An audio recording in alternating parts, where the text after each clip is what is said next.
Allahu është i kënaqur me ju për 3 gjëra. Dhe Allahu është i hidhëruar me ju për 3 gjëra. Cilat janë ato? Për çka jemi krijuar ne si njerëz? Kush është ky që njeriu e adhuron pos Allah dhe do thonë o filan?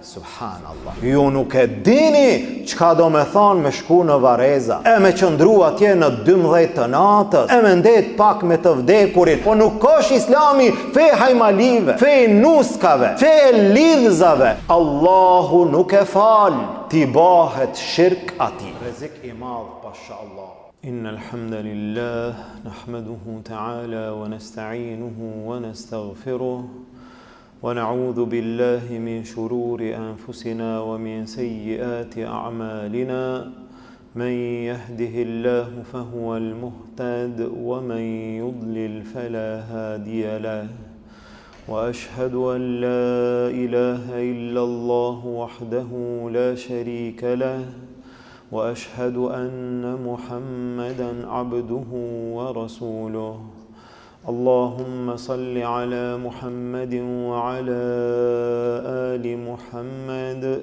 كما صليت على إبراهيم وعلى آل إبراهيم إنك حميد مجيد اللهم بارك على محمد وعلى آل محمد كما باركت على إبراهيم وعلى آل إبراهيم إنك حميد مجيد.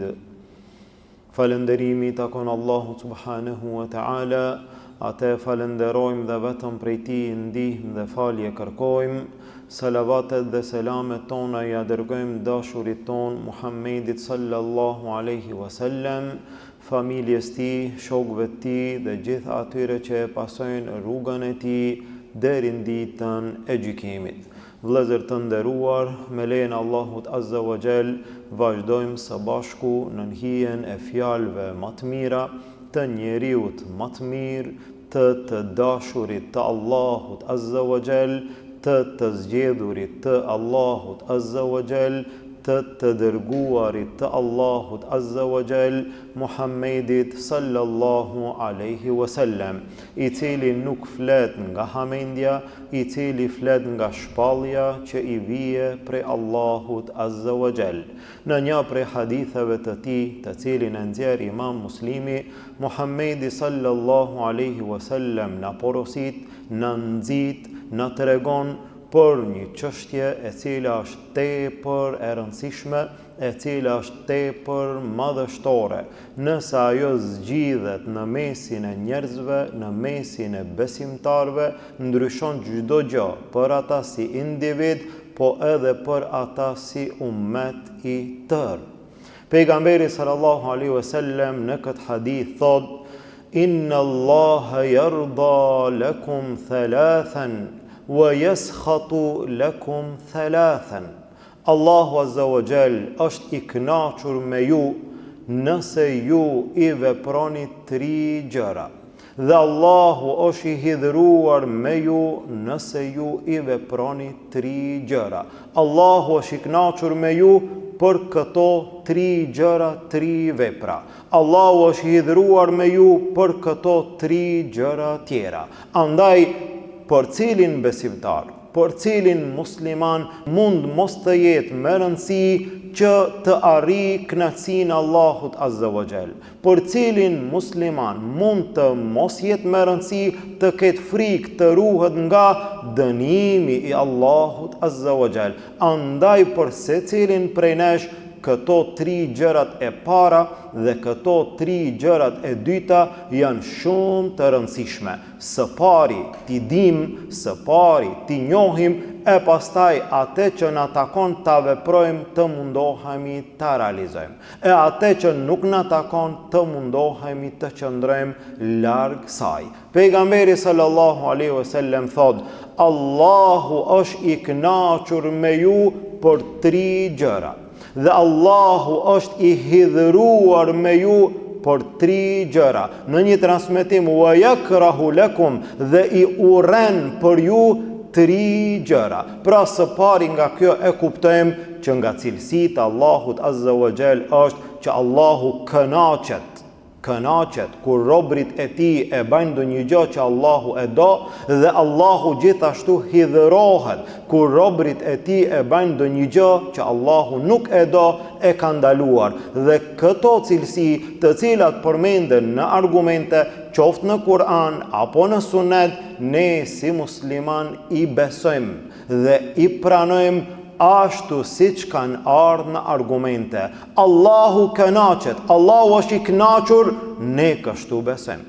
Allahu është i hidhëruar ndaj dikujt, ne kështu besojmë. Allahu e urren një gjë, ne kështu besojmë. Allahu e don një gjë, ne kështu besojmë, pa ju dhënë kuptime tjera, pa i ndryshuar cilësitë Allahut Azza wa Jall, pa ua keq kuptuar dhe keq ndryshuar atë që e thot Allahu në argumente, atë që e thot Muhammedi sallallahu alaihi wasallam në hadithet e tij. Pra pejgamberi sallallahu alaihi wasallam na tregon 3 gjëra janë ato të cilat ne duhet t'i kemi parasysh, të cilave ne duhet të ju kushtojmë vëmendje, të cilat ne duhet të mundohemi t'i realizojmë në jetën tonë, që Allahu të jetë i kënaqur me neve. Cilat janë ato? Gjëja e parë, tha pejgamberi sallallahu alaihi wasallam, an ta'buduhu wa la tushriku bihi shay'a. Kjo është gjëja e parë. Dhe kjo është gjëja më e madhe që ekziston. Dhe kjo është gjëja më e shenjtë dhe më e shtrenjtë që ekziston. Kjo është çështja kryesore, çështja thelbësore e fesë Allahut Azza wa Jall. Nuk ka ndonjë gjë më e rëndësishme në këtë dunja për besimtarin, për jetën e besimtarit, sesa kjo çështje. En ta'buduhu wala tushriku bihi shay'a. Ta adhuroni Allahun dhe mos t'i bani shok atij asgjë. A ka ndonjë gjë më të rëndësishme se kjo? A ka ndonjë gjë më të madhe se kjo? Ta adhuroni Allahun, mos t'i bani shok atij. Po ne për këtë gjë, ne për këtë jemi krijuar. Por çka jemi krijuar ne si njerëz, tha Allahu Azza wa Jall, wa ma khalaqtul jinna wal insa illa liya'budun. Nuk i krijova xhinët dhe njerëzit për ndonjë gjë tjetër përveç se të më adhurojnë mua. Ne jemi të krijuar që të adhurojmë Allahun Azza wa Jall. Mirë, po jo vetëm kaq, të adhurojmë Allahun, mos t'i bëjmë shok atij. Të adhurojmë Allahun, mos t'i shoqërojmë asnjë gjë. Ta ruajmë imanin, islamin, tauhidin, pa i bë shirk, pa i bë dikant Allahut Azza wa Jall. Kjo është gjëja më e rrezikshme që ka mundësi të ndodhë në jetën e njeriut, në jetën e besimtarit. Ta adhuron Allahun, ta njeh Allahun dhe pastaj Allahut t'i ban shok. Me i bë shok Allahut, me i bë shirk Allahut. Kjo është gjëja më e dëmshme, më e rrezikshme për njeriu se sa çdo gjë tjetër. Mirë, po njerëzit kanë devijuar edhe në këtë kohë, edhe para nesh, po edhe gjatë gjithë historisë, me arsye të ndryshme dhe me nxitje dhe citje të ndryshme nga shejtani, nga iblisi, njerëzit kanë devijuar në shumë mënyra dhe në vend të Allahut e kanë adhuruar dikant tjetër. Subhanallah. Dhe njeriu çuditet, si ka mundësi të ndodhë një gjë e tillë? Allahu Azza wa Jall, ai i cili është krijuesi, është furnizuesi, është sunduesi, ai është i cili neve na ka krijuar, ai është i cili neve na jep çdo gjë, ai është i cili na jep edhe jetën edhe vdekjen, ai Allahu Azza wa Jall, i cili ka dërguar pejgamber, i cili ka zbritur libra, i cili na ka treguar rrugën e drejtë, rrugën e shpëtimit, rrugën e xhenetit.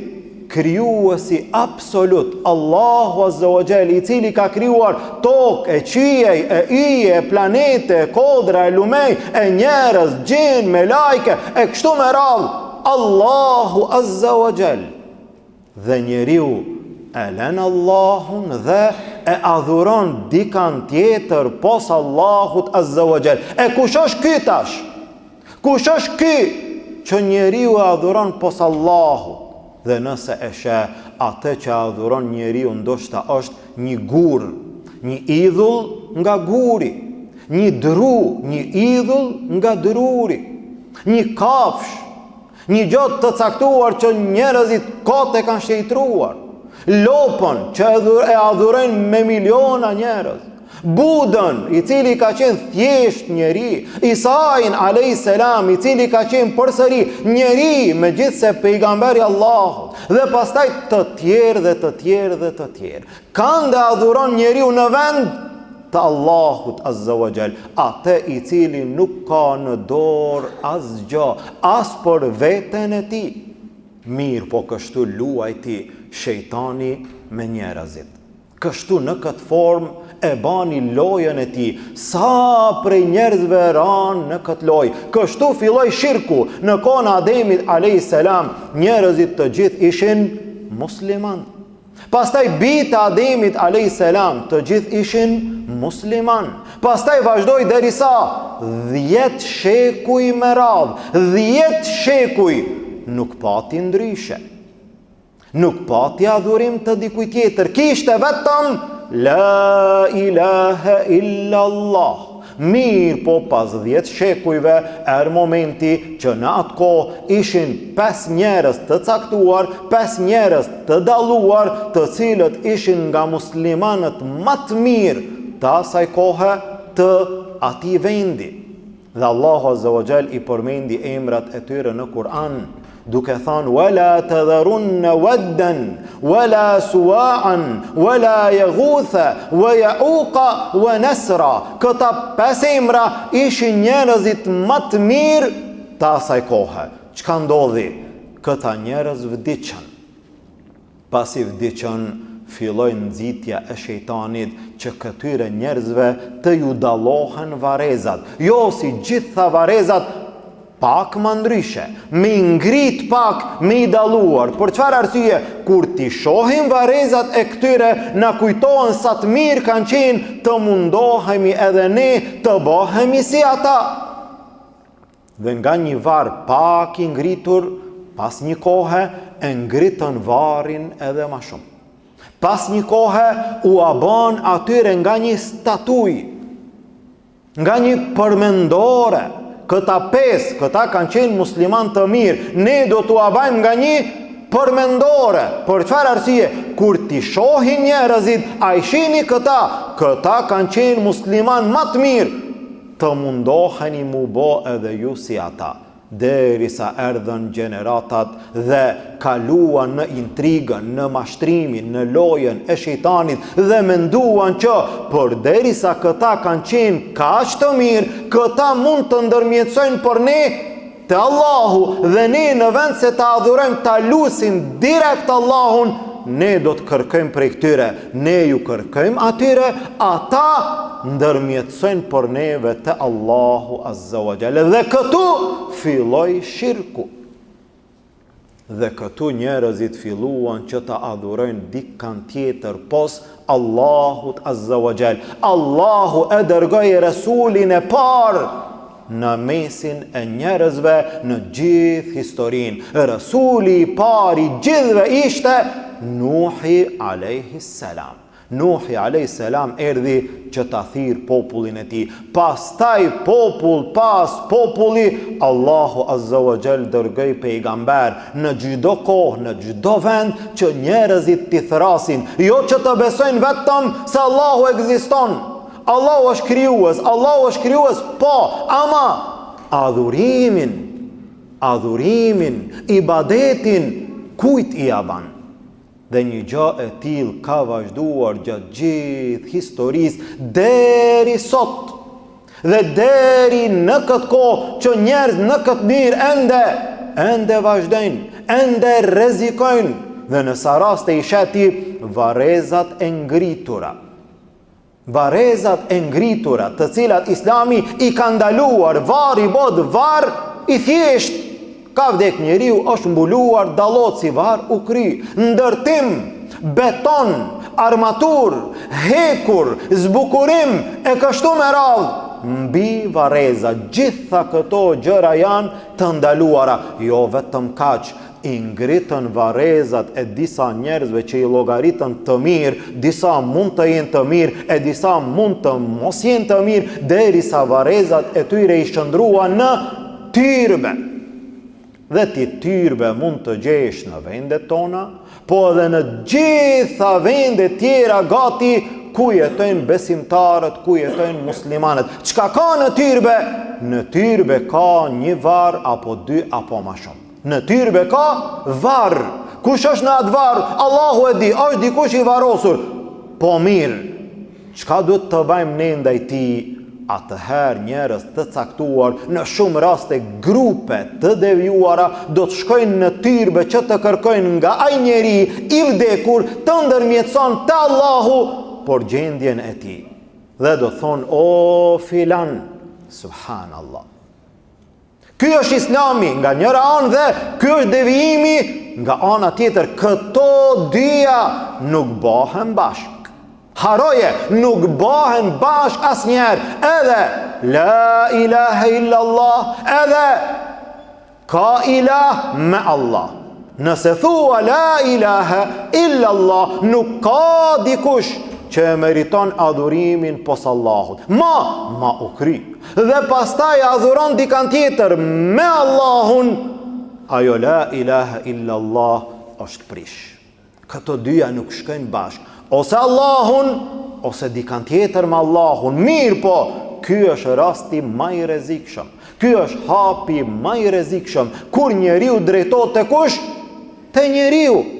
Po ai ka qenë evlia, po edhe nëse ka qenë evlia, edhe nëse ka qenë pejgamber, edhe nëse ka qenë shahid, edhe nëse ka qenë kushdo që ka qenë, kjo i takon, kjo gjë i takon, adhurimi i takon vetëm Allahut. Dhe shkon njeriu i cili thot la ilaha illallah, shkon te varri dhe thot ja Husein, ja Bedewi, ja e kështu me radhë. Ndërsa muslimani i vërtet thot ja Rabb, dhe nuk thot ndryshe. Vetëm Allahun azza wa jall, dhe jo dikan tjetër. Njerëzit kanë shkuar, sidomos në të kaluarën edhe në vendet tona. Elhamdulillah, gjendja është ndryshe. Elhamdulillah, në të kaluarën edhe në vendet tona, njerëzit kanë shkuar në tyrbe që ta lusin të vdekurin, që ta çojnë një peshqir, që ta çojnë një qiri, të kërkojnë shërim për vetveten, të kërkojnë shërim për evladin, të kërkojnë martesë se nuk i ec, nuk i hapet dera e fatit, të kërkojnë dëshirat të ju plotësohen, të kërkojnë zorret, vështirësitë të ju largohen, e kështu me radhë. Prej kujt? Tha Allahu azza wa jall, innal ladhina tad'una min dunillahi ibadun amthalukum. Ata të cilët ju i lusni pos Allahut janë njerëz si kurse ju. Kanë dhe luti, po ai nuk ka në dorë asgjë. Ti ki ma shumë në dorë. Për çfarë arsye? Po ti i gjallë, ti lëviz, ti mundesh. I vdekuri s'ka në dorë asgjë. Ti atë mund ta ndihmosh. Ti të vdekurin mund të ndihmosh me ndonjë dua, me ndonjë gjë të caktuar. I vdekuri ti s'mundet të ndihmon me çfarë? Me asgjë. Me asgjë i vdekuri nuk mundet ti të ndihmon. Bile nëse bëhet zullum ndaj teje, ti mund të mbrohesh. Nëse bëhet zullum ndaj të vdekurit, i vdekuri vetveten nuk mund ta mbron. Tha Allahu azza wa jall, in tad'uuhum la yasma'u du'aakum. Nëse i lusni, ata nuk e dëgjojnë lutjen tuaj. Walau sami'u mastajabu lakum. Po edhe me dëgjuar nuk mund të ju përgjigjen. Wa yawmal qiyamati yakfuruna bi shirkikum. Në ahiret do ta mohojnë, do të jenë kundër pse i keni adhuruar ata në vend të Allahut Azza wa Jall, dhe sa është e rrezikshme një gjë e tillë.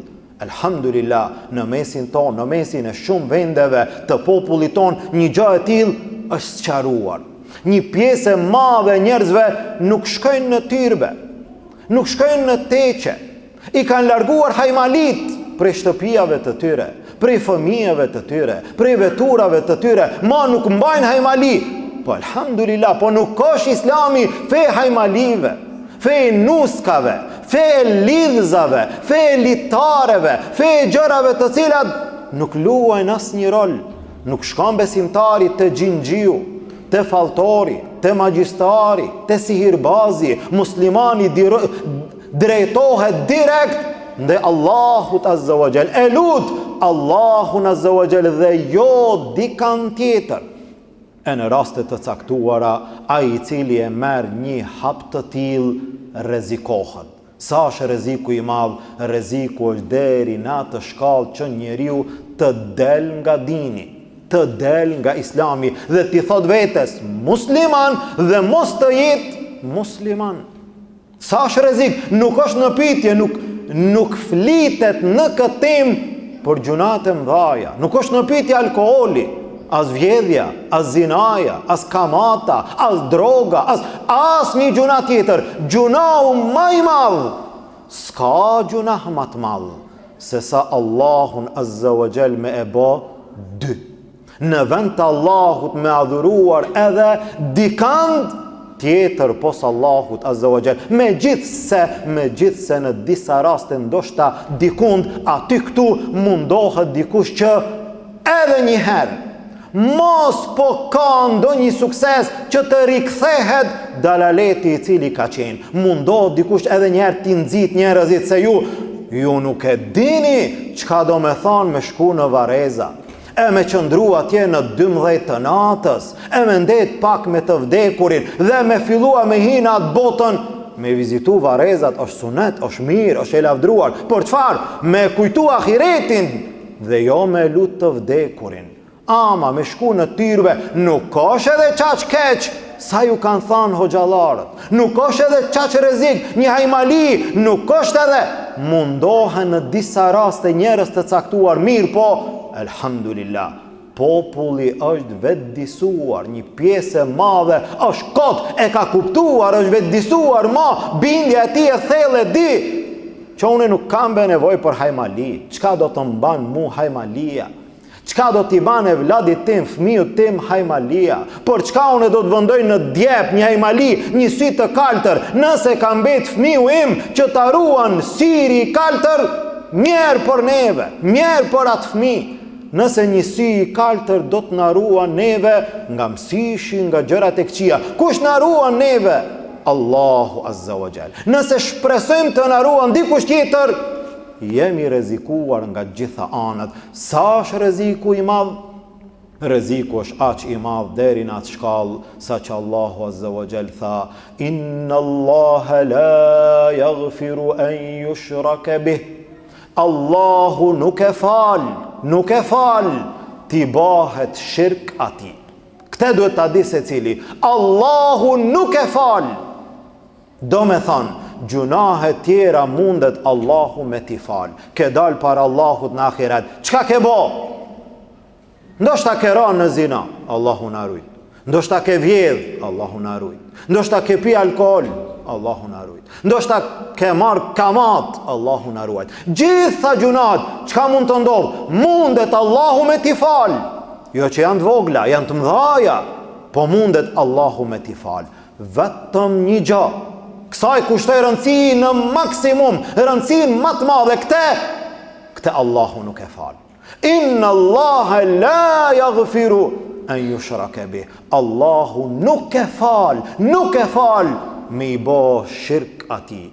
Wa yaghfiru ma dune dhalika limen yasha. Përveç kësaj, krejt tjerat i afal ati të cilit dëshiron. Gjithashtu, rreziku është i madh deri në atë shkallë sa që njeriu me shirk krejt ibadetet i ban pluhur. Subhanallah. A je fal 30 vite, 40 vite, 50 vite, elhamdulillah. Ka agjëruar, po, jo një Ramazan, 10 Ramazana, 20, 30, elhamdulillah. Ndoshta ke dhënë zekat, ndoshta ke qenë në haxh, ndoshta ke bë punë të mira, elhamdulillah. Me i bë shirk Allahut një herë, subhanallah. Shkoj çdo gjë bie në ujë, komplet bëhet pluhur. Sa është rrezik?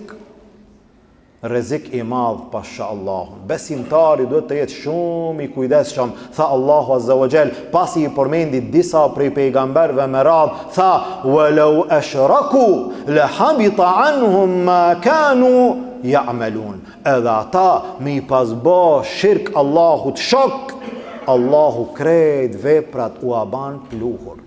I tha pejgamberit sallallahu alaihi wasallam: "La in ashrakta la yahbatanna amaluk." Edhe ti o Muhammed sallallahu alaihi wasallam, sikur ti bash shok Allahut, nuk ndodh, po sikur ti bash shok Allahut, Allahu krejt veprat ti ban pluhur. Para mendoje për neve, sa janë veprat tona, sa janë ibadetet tona, sa janë angazhimet tona. Njeriu pas gjithë kësaj, nëse i ban shirk Allahut, çdo gjë bëhet pluhur. E në ditën e gjykimit, tha Allahu Azza wa Jall: "Innahu man yushrik billahi faqad harrama Allahu alayhi al-janna wa ma'wahu an-nar." Ai cili i ban shirk Allahut, Allahu ati i ban haram xhenetin. Ky njeri nuk hyn në xhennet. Kur? Asnjëherë. Ky njeri nuk hyn në xhennet. Kur? Asnjëherë hiç. Ky nuk hyn në xhennet. Kush është ai?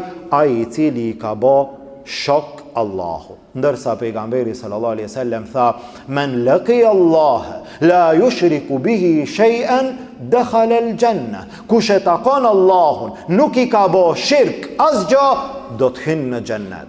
"Wa man laqiyahu yushriku bihi shay'an dakhala an-nar." E kush e takon atë, i ka bë shirk atij, do të hynë në zjarr të xhehenemit.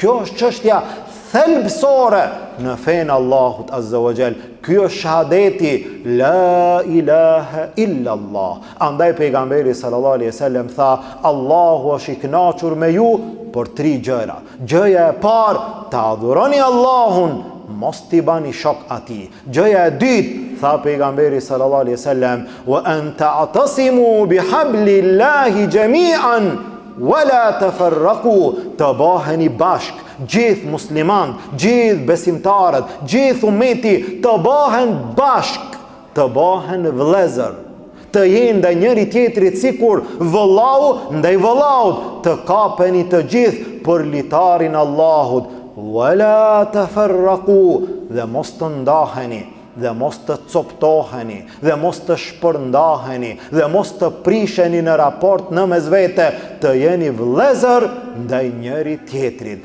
Ky transmetim i cili ka ardhur te Muslimi i ka përmendur këto gjëra. Disa nga dietarët kanë thënë: "Ta adhuroni Allahun dhe mos t'i bani shok atij", 1.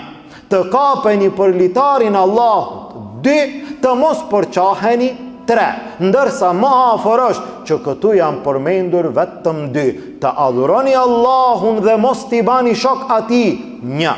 "Të kapeni për litarin Allahut dhe mos përqaheni", 2. Dhe gjëja e tretë nuk është përmendur në transmetimin e Imam Muslimit, është përmendur në transmetimin që e ka nxjerrë Imam Maliku në Muwatta, Imam Ahmedi në Musnedin e tij: "Të këshilloheni për prisin e muslimanëve, mos të ngriteni kundër atij, po ta respektoni atë." Pra të këshilloheni për prisin e muslimanëve. Nëse në mesin e muslimanëve prisi, kryetari, khalifeja, udhëheq është musliman, ne nuk guxojmë si besimtar të ngritemi, të shkaktojmë trazira, të shkaktojmë tollovi, ta prishim gjendjen e rahatin, sigurinë e ummetit islam. Kemi respekt, kemi në shtrim në atë e cila vjen nga prisi i besimtarve e që është e mirë. Ajo që është e mirë respektohet, ajo që nuk është e mirë lehet anash dhe nuk respektohet. Mirë po ummeti islam, shoqëria islame nuk shkakton trazira që e prishin gjendjen, rehatin dhe sigurin e besimtarve. Pra këto janë 3 gjëra me të cilat Allahu Azza wa Jall nëse ne i veprojmë, Allahu është i kënaqur. Dhe 3 të tjera, tha pejgamberi sallallahu alaihi wasallam, për këto 3 tjera Allahu ndaj jush është i hidhruar. Cilat janë këto 3 mbetet për të vazhduar në ligjëratën e ardhshme që të shohim cilat janë ato gjëra që ne nëse i veprojmë e hidhrojmë Allahun në mënyrë që të ruhemi prej tyre, të largohemi prej tyre, të mbrohemi, mos të fitojmë hidhrimin e Allahut Azza wa Jall. Lusim Allahun Azza wa Jall, Allahu të na ruan imanin ton, Allahu të na forcon në këtë din, Allahu të na mbron nga çdo lloj i shirkut, Allahu të na ruan e mos të jemi nga ata që e rrezikojmë imanin ton. Allahu të na ban prej atyre që jetojmë me la ilaha illa Allah, e dalim para Allahut ashtu si Allahu është i kënaqur, e Allahu në xhennetin e tij të na bashkon. Amin. Walhamdulillahi rabbil alamin. Wa subhanaka Allahumma wa bihamdik ashhadu an la ilaha illa ant astaghfiruka wa atubu ilayk.